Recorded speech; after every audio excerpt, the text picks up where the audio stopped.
लवकरच होणाऱ्या महानगरपालिकेच्या निवडणुका घोषित होण्याची शक्यता आहे आणि या निवडणुकीमध्ये शिवसेना म्हणून आमची भूमिका ही महायुती म्हणून ही निवडणुका लढवाव्यात संपूर्ण राज्याच्या ही राहणार आहे।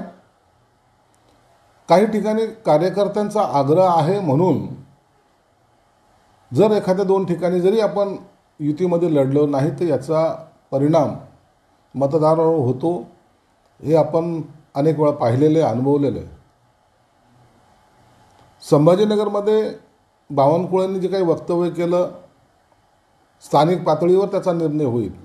जर असे निर्णय स्थानिक पातळीवर व्हायला लागले तर मग युती होणार नाही असं एकंदरीत चित्र आहे।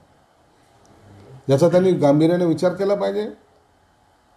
महायुती म्हणून लढलो तर मतदार जे आहेत ते महायुतीचे आहेत आणि ते भरभरून आपल्याला मतदान करू शकतील आणि आपली सत्ता या स्थानिक स्वराज्य संस्थेवर सर्वीकडे आपल्याला पाहायला सुद्धा मिळेल।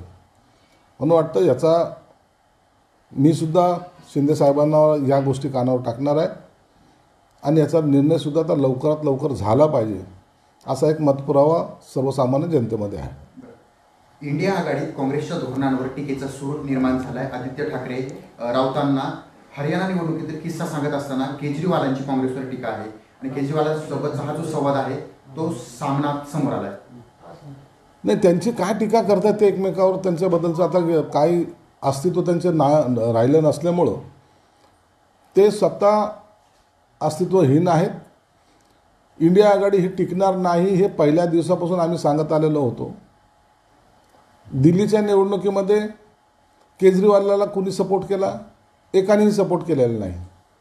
केजरीवालांनी कुणाला बरोबर घेण्याचा प्रयत्न केला नाही।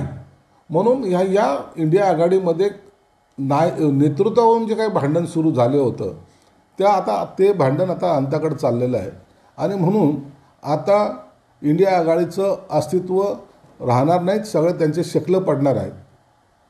प्रत्येकजण आपल्या पक्षाचं नेतृत्व करण्यासाठीच फक्त आता लढाई लढतील असं एकंदरीत चित्र आहे। दिल्लीच्या निवडणुकीमध्ये काँग्रेसचा एकही उमेदवार विजय होऊ शकला नाही, परंतु केजरीवाल यांची सत्ता घालवण्यामध्ये काँग्रेसने मोठी भूमिका बजावली असं सामनात लिहिलं। सामनात काय लिहिलं? सामनाला मग ते जाऊन आता राहुल गांधीला बोल ना। राहुल गांधीला जाऊन बोललं पाहिजे ना। राहुल गांधीला जाऊन मिठ्या मारायच्या आणि एकीकडे त्यांच्यावर टीका करायची। मला वाटतं की महाराष्ट्राची काँग्रेससुद्धा त्या ॲक्सेप्ट करायच्या भूमिकेत नाही आहे। म्हणून गेल्या 3 महिन्यापासून काँग्रेसचा कोणताही नेता या उभाट्या गटाच्या संपर्कात नाही आहे हे अधिकृत त्यांनी म्हणजे युती नाही हे अधिकृत जाहीर केलेलं आहे।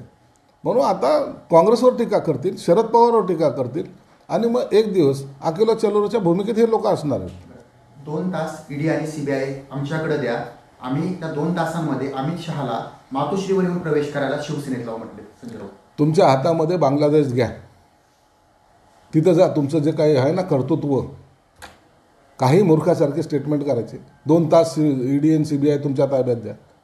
त्या काय यंत्रणा कोणत्या बांधील आहेत? त्या यंत्रणेला स्वतंत्र अधिकार आहेत। एवढी यंत्रणा आज भाजप जरी म्हणलं तरी त्यांच्या हातात आहे। मग तुम्ही बाहेर कसे? तुम्हाला जेलमध्ये का टाकलं नाही? प्रत्येक गोष्ट ही कायद्याच्या चौकटीत बसून केली जाते।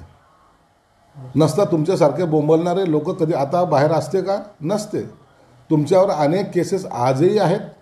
त्या पत्राचाळीपासून तर सर्व खिचडी घोटाळे असेल, त्या करोना काळातल्या त्या बॉडीच्या रॅपिंगचे जे डेड बॉडीचा जे काय त्या केसेस पडलेल्या आहेत। जर सरकारने ठरवलं तर तुम्ही सर्वजण जेलमध्ये दिसणार आहात। म्हणून तुम्ही इतरांना आव्हान देण्यापेक्षा स्वतः केलेले पाप धुण्याचा प्रयत्न करा। बरं, दिल्लीमध्ये एक दुर्दैवी घटना झाली। चेंगराचेंगरीमध्ये काही जणांचा मृत्यू झालाय आणि कुंभमेळ्यामध्ये 7,000 लोक बेपत्ता झालेत असे संजय राऊत म्हणतात। हे बघा, दिल्लीची घटना ही दुर्दैवी आहे। 2 रेल्वे गाड्या त्या ठिकाणी कॅन्सल झाल्या आणि जी गर्दी झाली त्या गर्दीमध्ये झालेला हा अपघात आहे। याचं कुणीही सगळ्याला दुःख आहे, कुणी समर्थन करणार नाही। परंतु 7,000 लोक बेपत्ता आहे हे जावई शोध यांनी कुठून लावला आहे? कुठून यांच्याकडे आकडे येतात? कुठून यांच्या तपास यंत्रणा अशा कोणत्या आहेत? या लोकांमध्ये संभ्रम आणि भीती निर्माण करण्याचा प्रयत्न करत आहेत।